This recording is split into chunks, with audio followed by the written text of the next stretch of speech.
Hi friends! I want to share some important information with you today. Information that might just help you to find more happiness than you imagined.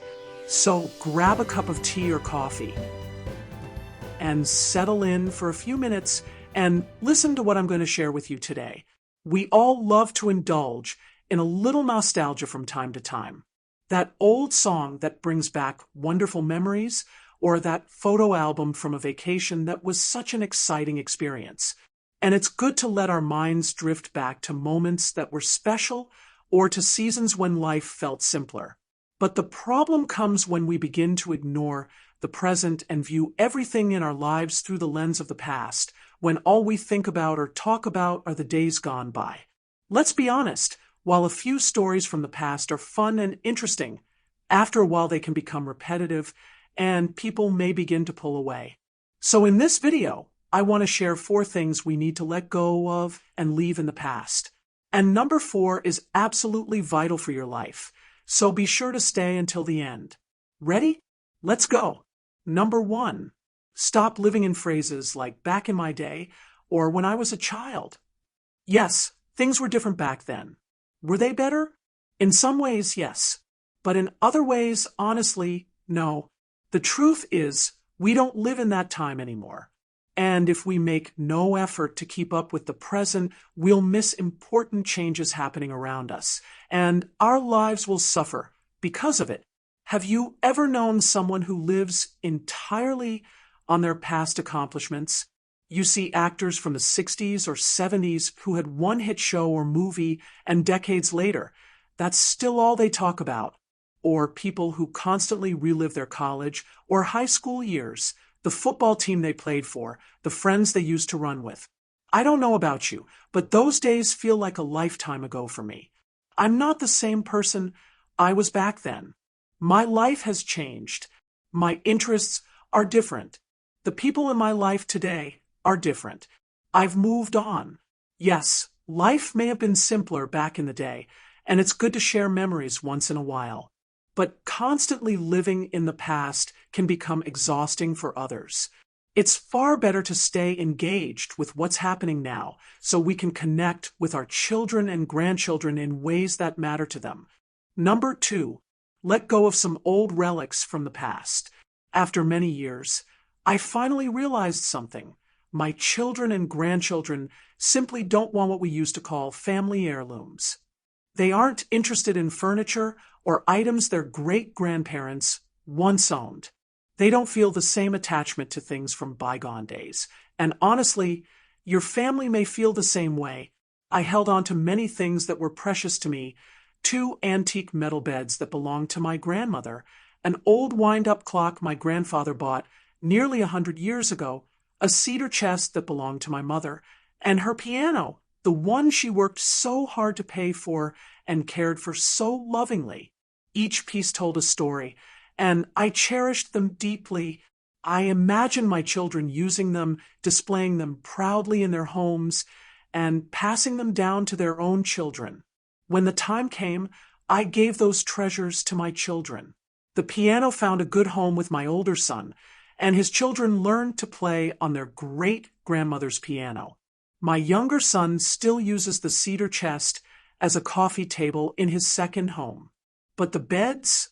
Nobody wanted them anymore. And the clock fell apart in a closet, just taking up space. Eventually, we let them go.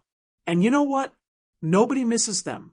We come from a generation that used things forever. But today's young people replace furniture when styles change. They don't fix things like we used to. They just buy new ones. They prefer modern designs that fit their modern lifestyles.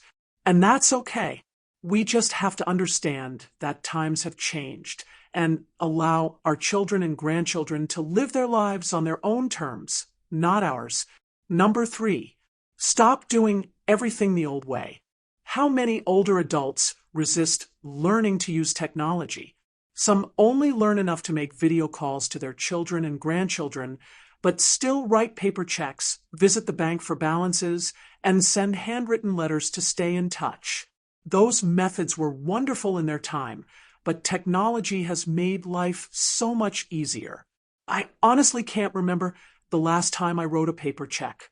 Paying bills online takes minutes, and I don't have to worry about lost mail or late payments. And staying in touch with family and friends by text or email is simple and efficient. Yes, there are scams and frauds out there, but being unfamiliar with technology actually makes people more vulnerable. Scammers target those who don't fully understand how things work online. The best protection is knowledge, learning how to recognize scams and protect your information. Limiting your understanding doesn't protect you. In fact, it puts you at risk. Number 4. The most important thing you must let go of is bitterness and unforgiveness. This one is hard. I know it is. Some hurts run deep, maybe for years, maybe for decades. What that person did felt unbearable, maybe even unforgivable. And all this time, that pain has been eating away at your heart, stealing your joy and your peace. And not only that, but you've allowed that person and their actions to live rent-free in your mind for all this time. It's time to let it go.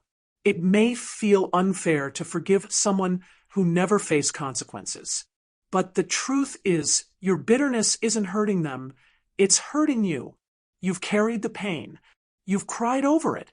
You've suffered in silence. And they've gone on with their lives, often without a second thought. Isn't it time to be free? Forgiveness doesn't mean what they did was right. It doesn't excuse their actions, and it definitely doesn't mean you must allow them back into your life.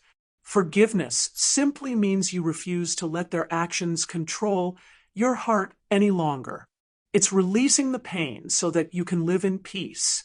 When you truly forgive, something incredible happens. You can think about that person and feel nothing, not anger, not bitterness, not pain. The one no longer controls you. And that, my friend, is freedom. So there are 4 things that, if you are willing to let go of them, will transform your life. Your relationships will improve, your joy will increase, and you will begin to truly live in the present. The past can't take you anywhere, but when you embrace the now, you'll be amazed at how beautiful life can be.